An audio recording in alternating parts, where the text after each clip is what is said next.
Hello my dear students, आप सभी लोगों का rice smart Hindi YouTube channel पर बहुत बहुत स्वागत है। मैं आप लोगों का केमिस्ट्री एंड बायोलॉजी मेंटर के राहुल सर। इस वीडियो के अंदर हम समझने वाले हैं उत्सर्जी तंत्र को, एक्सक्रीटरी सिस्टम को। हम सभी जीवों में, चाहे वो छोटे जीव हों या बड़े जीव हों, सभी के अंदर कुछ ऐसे हानिकारक या जहरीले पदार्थ बनते हैं जिनका हमारे शरीर से निष्कासन बहुत जरूरी है। तो इन्हीं जहरीले पदार्थों का हमारे शरीर से जो निष्कासन होता है, इन पॉइजनस सब्सटेंस का जो हमारे शरीर से एक्सक्रीशन होता है, वो जिस सिस्टम के तहत किया जाता है उसे ही हम कहते हैं एक्सक्रीटरी सिस्टम, यानी उत्सर्जन तंत्र। अलग अलग जीवों में उत्सर्जन के लिए अलग अलग अंग होते हैं, उन सभी अंगों के बारे में जानेंगे, उन सभी ऑर्गन्स के बारे में जानेंगे। यह है हमारी इस वीडियो का थीम। अंत तक बने रहिएगा इस वीडियो के साथ। आपके आने वाले सभी एग्जाम्स के लिए काफी इंफॉर्मेटिव चीजें यहां मिलने वाली हैं और यहां से क्वेश्चंस आते ही हैं। तो जल्दी से जल्दी इस वीडियो को अपने दोस्तों, प्रियजनों और मित्रों के साथ भी शेयर कर लीजिएगा, ठीक है। तो चलिए प्रारंभ करते हैं हम अपना आज का ये सेशन। तो कई सारी मेटाबॉलिक एक्टिविटीज हमारे बॉडी में होती हैं, चाहे अभिक्रियाएं होती रहती हैं, जिनकी वजह से बहुत सारी अच्छी चीजें भी बनती हैं, तो बहुत सारी जहरीली चीजें भी बनती हैं हमारे शरीर के अंदर। इन जहरीली चीजों में जो हम आज पढ़ने जा रहे हैं वो है नाइट्रोजिनस वेस्ट, यानी नाइट्रोजनी उत्सर्जी पदार्थ के बारे में, कि कौन कौन से ऐसे जहरीले नाइट्रोजनी वेस्ट प्रोडक्ट हमारे बॉडी के अंदर बनते हैं जिनका हमारे शरीर से उत्सर्जन यानी एक्सक्रीशन अति आवश्यक है। तो नाइट्रोजनी वेस्ट जो अलग अलग जीवों की बात हम करें, छोटे से लेकर बड़े जीवों तक, तो अलग अलग तरीके के बनते हैं, जिसमें पहला आपका है अमोनिया, दूसरा है आपका यूरिया, और तीसरा हानिकारक नाइट्रोजनस वेस्ट है यूरिक एसिड। तो हम जाने जा रहे हैं इसके बारे में अलग अलग। तो पहले हम देखते हैं अमोनिया के बारे में। अमोनिया एक बहुत ही जहरीला नाइट्रोजनस वेस्ट है, यानी जितने भी नाइट्रोजनस वेस्ट आपने पढ़े उनमें अमोनिया जो है सर्वाधिक जहरीला है। इसलिए अमोनिया के उत्सर्जन के लिए हमें ज्यादा से ज्यादा पानी की आवश्यकता होती है। Therefore requires large amount of water। तो आप कह सकते हैं कि इसके पहले पॉइंट से ही दूसरा पॉइंट संबंधित है, पहले बिंदु से ही दूसरे बिंदु का संबंध है। जहरीला सबसे ज्यादा है, उसके जहरीलेपन के असर को कम करने के लिए पानी की ज्यादा आवश्यकता होती है, ताकि जब उसका एक्सक्रीशन हो, उत्सर्जन हो वातावरण में, तो वो ज्यादा जहरीला असर नहीं छोड़े, ठीक है। अब इसके उदाहरण कौन कौन से हैं? तो बहुत सारे आपके bony fishes, aquatic amphibians and aquatic insects, यानी अनेक अस्थिल मछलियां, जलीय उभयचर तथा जलीय कीट, जिनमें अमोनिया जैसे अत्यधिक जहरीले नाइट्रोजिनस वेस्ट का फॉर्मेशन होता है और एक्सक्रीशन होता है। दूसरे नंबर पे हम देख रहे हैं वो है यूरिक एसिड।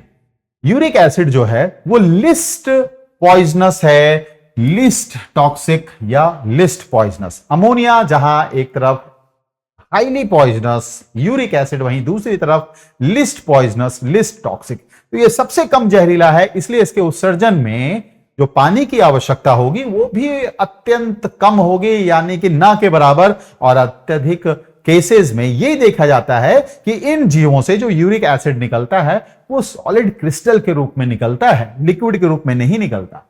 घरों में आपने देखे होंगे छिपकली वगैरह, ये छिपकली कभी पॉटी जैसी करती है तो उसमें एक सफेद व्हाइट सा कुछ क्रिस्टल्स नजर आते हैं। बेसिकली वो उसकी पॉटी नहीं है, वो उसका टॉयलेट है, यानी उसका यूरिन है, जो यूरिक एसिड के क्रिस्टल के रूप में निकल के आया है। और ये इन जीवों के अंदर अनुकूलन का, एडेप्टेशन का बहुत अच्छा उदाहरण है, क्योंकि यूरिक एसिड के उत्सर्जन से पानी का शरीर से जो निष्कासन है, जो ह्रास है, वो बहुत कम होता है। कभी छिपकलियों को पानी पीते देखा है? मैंने तो नहीं देखा। तो इनके शरीर में पानी का नुकसान बहुत कम हो, तो ये सब इसमें होता है। तो इसलिए required minimum amount of water, बहुत ही कम मात्रा में जल की आवश्यकता होती है। उदाहरण रेप्टाइल्स, जिसके अंदर छिपकलियां हैं, दूसरे सरीसृप वर्ग के जीव जैसे सांप वगैरह इन्हीं के अंदर आएंगे, जितने भी बर्ड्स हैं, पक्षी हैं, उन सभी इसी के अंदर आएंगे। लैंड स्नेल्स जो जमीन पर रहने वाले घोंघे हैं, और ऐसे इंसेक्ट्स जो जमीन पर रहते हैं, इन सभी के अंदर यूरिक अम्ल का उत्सर्जन नाइट्रोजनी वेस्ट के तौर पर होता है। चलिए तीसरा हम देख रहे हैं यूरिया। ये अमोनिया और यूरिक एसिड के बीच का जहरीला पदार्थ है। अमोनिया से कम जहरीला, लेकिन यूरिक एसिड से ज्यादा जहरीला। इसलिए इसको अमोनिया के निष्कासन में जितना जल चाहिए उतना तो नहीं, उससे कम, लेकिन यूरिक एसिड से ज्यादा। ठीक है, तो इसके उदाहरण क्या है? मैमल्स यानी स्तनधारी, जिसमें हम इंसान भी आते हैं। तो गाय, बछड़े, बैल, भैंस, बाघ, बकरी, खरगोश, इंसान, बंदर, ये सभी इसके अंदर आते हैं। ये सभी यूरिया एक्सक्रीट करते हैं। बहुत सारे टेरेस्ट्रियल एम्फीबियंस यानी कि स्थलीय उभयचर, अमोनिया के एक्सक्रीशन में हमने देखा था जलीय उभयचर, ये स्थलीय उभयचर, और बहुत सारे marine fishes. Marine fishes generally cartilaginous होती हैं, यानी बिना हड्डी की मछलियां होती हैं, जबकि अमोनिया का एक्सक्रीशन देखा था वो हड्डी वाली मछलियों में होती हैं। ठीक है, अब यूरिया जो है अगर हम देखें तो चलो मैमल्स की बात कर लेते हैं हम। तो मैमल्स के अंदर ये यूरिया बनता कहां से है? तो फ्रॉम अमोनिया।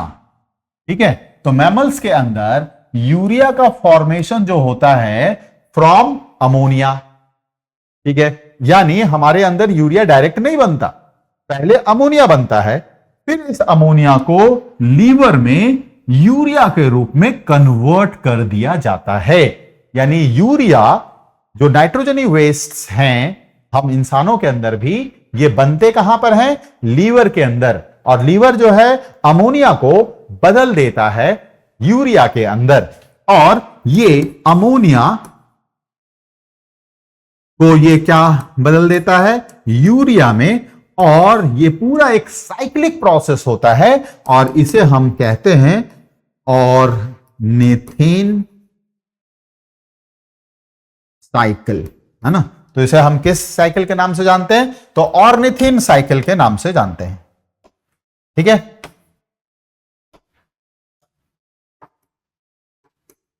Ornithine cycle. तो अगर सवाल आता है कि ऑर्निथिन साइकिल इनमें से किससे संबंधित है, तो लीवर में अमोनिया को यूरिया में बदलने से संबंधित है।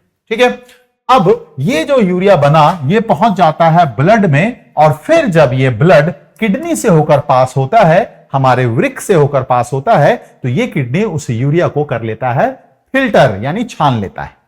ठीक है, तो यूरिया छानने का काम वृक्क यानी किडनी करता है, लेकिन इस यूरिया को बनाने का काम लीवर करता है, अमोनिया से बनाता है, और इस प्रक्रिया को ऑर्निथिन साइकिल कहते हैं।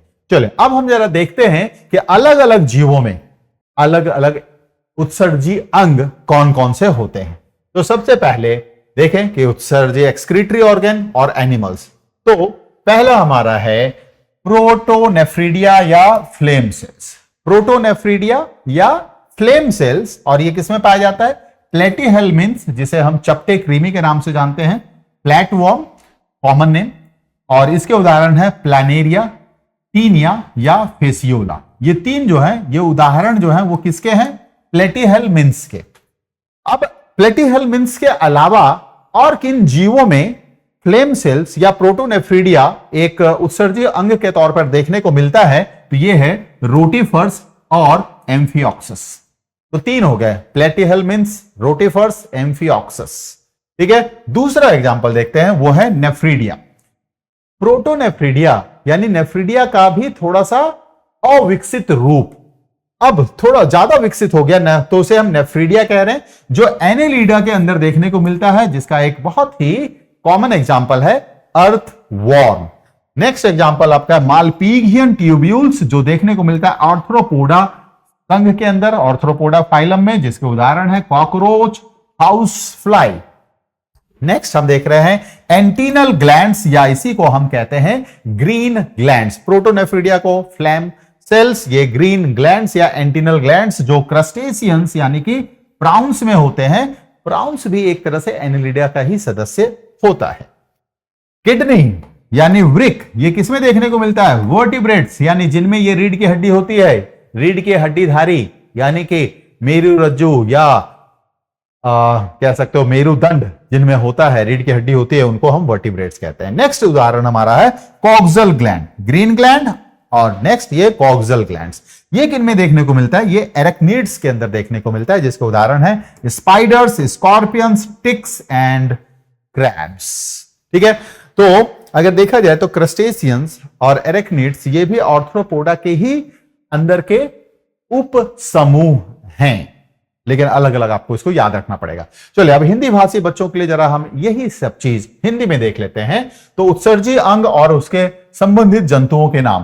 तो आदि वृक्क प्रोटोनेफ्रिडिया यानी कि बहुत ही पुरातन काल वाला, तो आदि वृक्क या ज्वाला कोशिकाएं किसमें, प्लेटिहेल्मिन्थ यानी चपटे कृमि जैसे प्लानेरिया, टीनिया, फैसियोला, है ना। ये उदाहरण जो 3 है वो किसके उदाहरण है, ये प्लेटिहेल्मिन्थ के उदाहरण हैं। ठीक है, ये उदाहरण किसके हैं, प्लेटिहेल्मिन्थ के।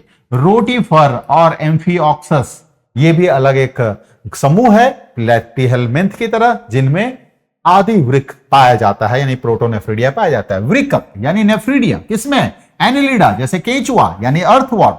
मालपीघियन नलिकाएं किसमें होता है, ऑर्थ्रोपोडा जैसे तिलचट्टा, घरेलू मक्खी, अन्य कीट। श्रृंगिक या हरित ग्रंथियां किसमें होता है, क्रस्टेशियाई के अंदर जैसे झींगा मछली, मछली कहते हैं लेकिन ये झींगा मछली नहीं है। वृक्क, ये देखिए वृकक है, ये वृक्क, वृकक मतलब नेफ्रिडिया, वृक्क मतलब सिंपली किडनी। ये कशेरुकी जंतु जिसमें ये कशेरुकी पाई जाती है, वर्टिब्रेट्स पाया जाता है। और नेक्स्ट है कोक्सल ग्रंथि जो अर्चिन्स जैसे मकड़ी, बिच्छू, ठीक, यानी कि सर के जुएं और केकड़े इत्यादि जीवों के अंदर पाए जाते हैं। तो इनमें से कोई ना कोई एक ऐसा आ जाता है कि बताओ ये उत्सर्जी अंग किस जीव में उपस्थित होता है, इसलिए ये टेबल बहुत ही जरूरी है कि आप इसे याद रखें। ठीक है, तो मिलते ही ऐसे और वीडियोस के साथ, तब तक आप लोग अपनी अपनी पढ़ाइयों में व्यस्त रहिए, मस्त रहिए, स्वस्थ रहिए।